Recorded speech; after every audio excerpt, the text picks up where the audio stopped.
Ladies and gentlemen, welcome back to the Vinyl Brotherhood. It's good to be back with you as we review the latest record by New York City's very own Interpol. It's been a while since we heard from them, so I can't wait to get right into it. So get comfortable and we'll start momentarily.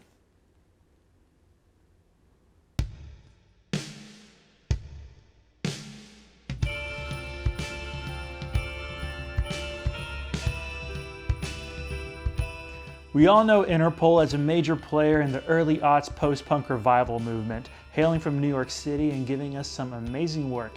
Albums that have cemented themselves in the great indie rock canon, such as their classic 2002 debut, Turn on the Bright Lights, and its follow-up, Antics, my personal favorite. Well, I'm just delighted to be here this evening, ready to discuss their most recent release, The Other Side of Make Believe.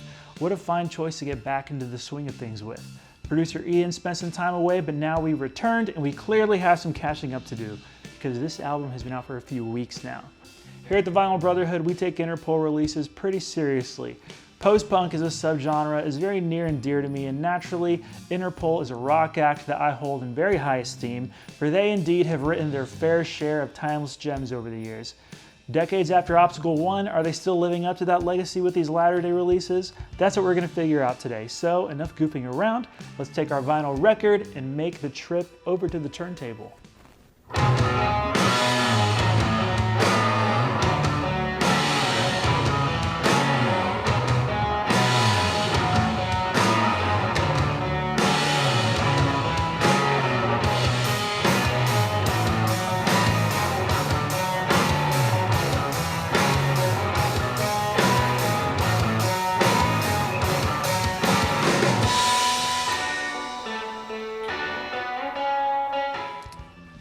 Let's take a look at the album art first.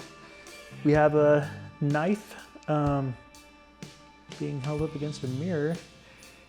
The Other Side of Make Believe, album length at 45 minutes and 43 seconds, and then some very small type, Matador records obviously, and then I See You in Everything. And same thing on the back, except the image. It's an ATM, it looks like it's on the moon or in a desert. Take a look at the sleeve, very interesting geometric pattern, and some lyrics. Very cool stuff. Black, white, and red, kind of Interpol's thing, so not terribly unusual for them. So in 2001, 2002, the post-punk subgenre was all the rage and countless groups popped up, with the likes of the Strokes leading the way. Interpol was right there with them, breathing life into a rock scene on life support. Their sound features many of the hallmarks established by the 70s and 80s giants such as Joy Division, Bauhaus, Chameleons, Echo and the Bunnymen, etc. I'm talking angular, droning guitar leads, bouncy, danceable rhythm sections, and haunting baritone vocals, brought to us today by Paul Banks, and joined by Sam the Fog Father Foggerino and Daniel Kessler, and an enigmatic hairdo in tow. Interpol made the post-punk sound their own with a nocturnal atmosphere and an endlessly cool demeanor, very much in line with their NYC surroundings. So we all know what Interpol sounds like, and 20 years later they're sticking to their guns despite post-punk not necessarily being in vogue the way it was at the turn of the century. I sort of feel like starting with my favorites today rather than just go from beginning to end.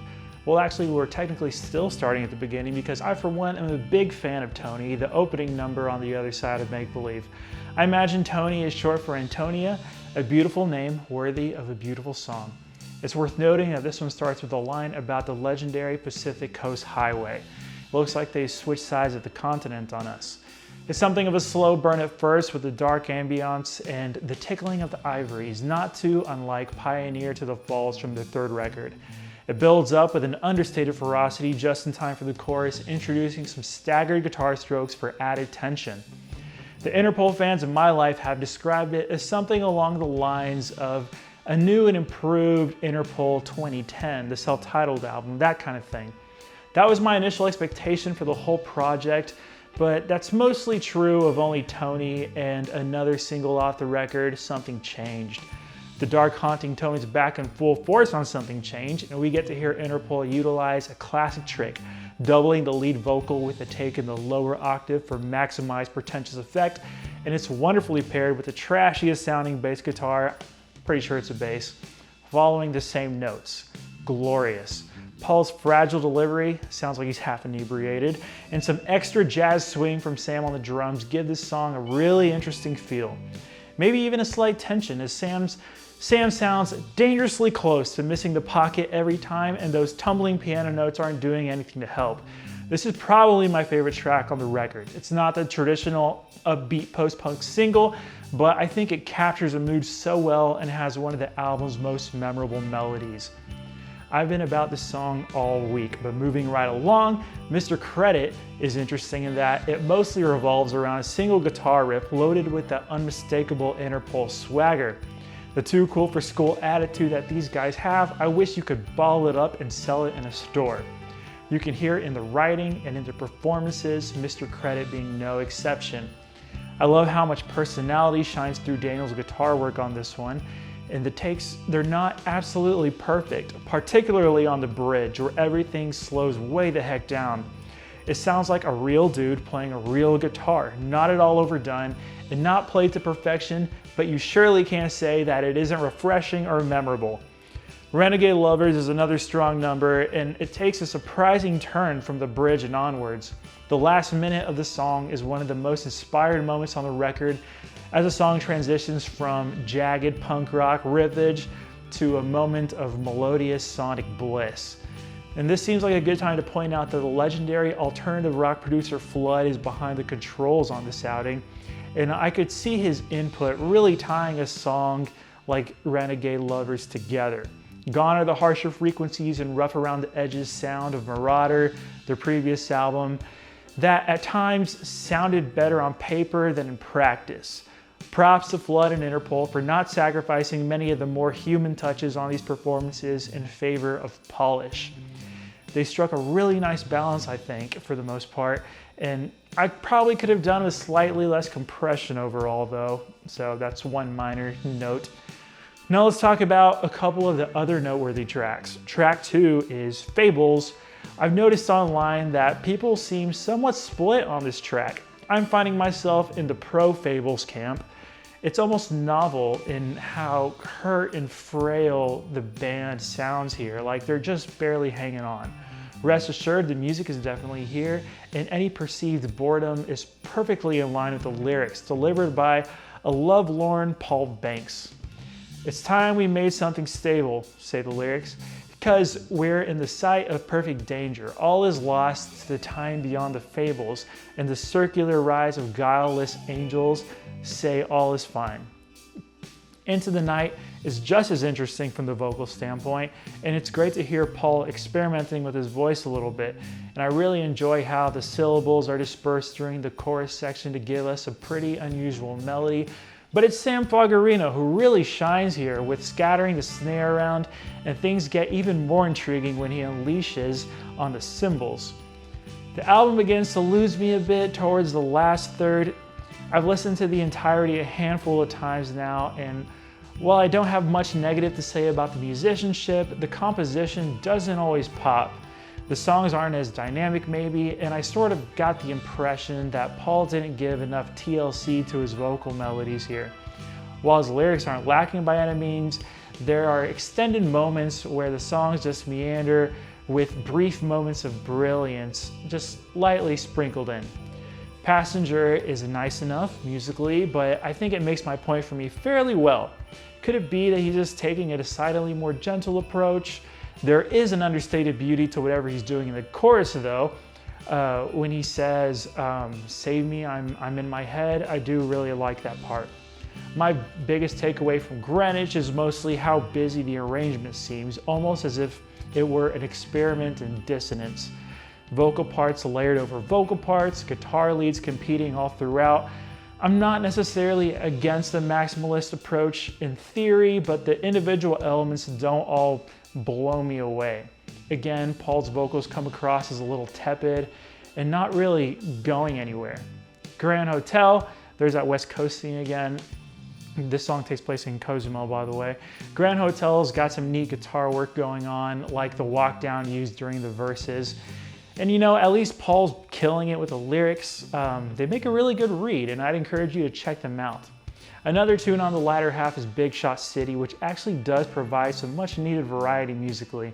The percussion is more adventurous, and Daniel's muted string playing is a really nice touch. Again, the vocal melody, it doesn't really rock my world. Like I said, moments of brilliance. Big Shot City just seems really desperate for something to stick, and I'm not really convinced that they succeeded here.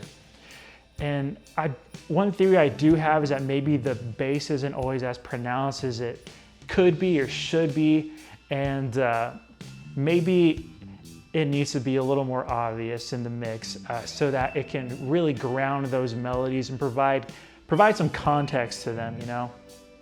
But either way around, these songs are starting to really grow on me the more I listen, but as of now, I see them more as a collection of them flirting with musical ideas rather than amazing songs in and of themselves.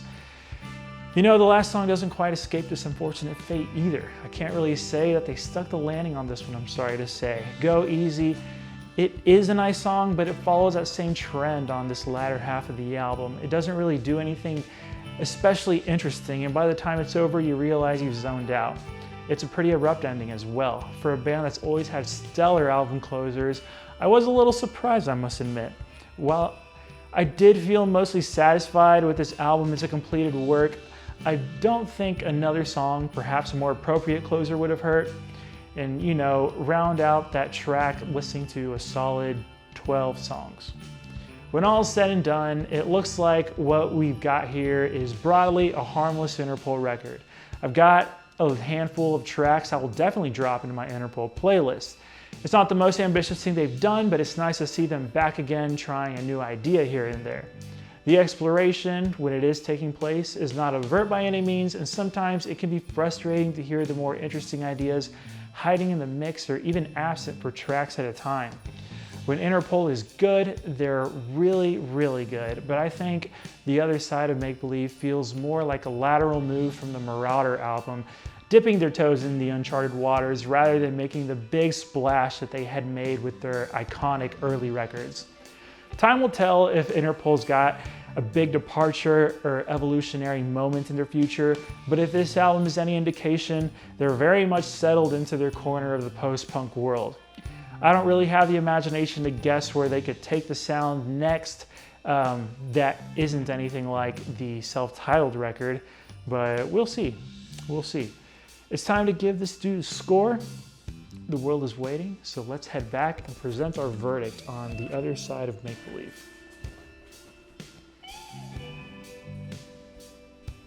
So I don't think anyone will be jumping out of their seats to call the other side of Make Believe the next Interpol masterpiece, but if you've enjoyed the band's catalog up to this point, then there's plenty here to enjoy, especially in the first 2/3 of the project, like I said earlier.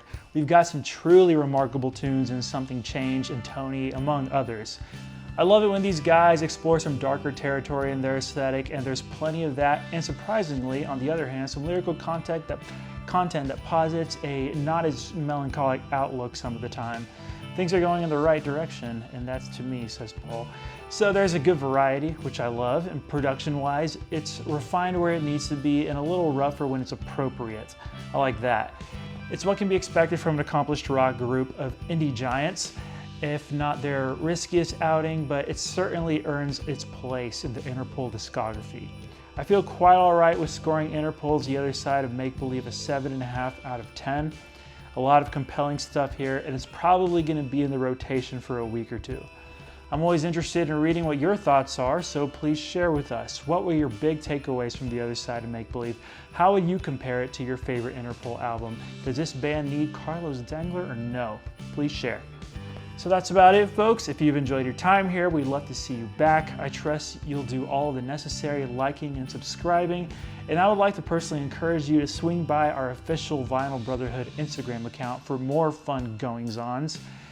The link should be down below or in the page info. It shouldn't be that hard to find. Okay, well, we're done here, so thanks again. God bless, and please enjoy the rest of your week, and we'll see you again next time here at the Vinyl Brotherhood.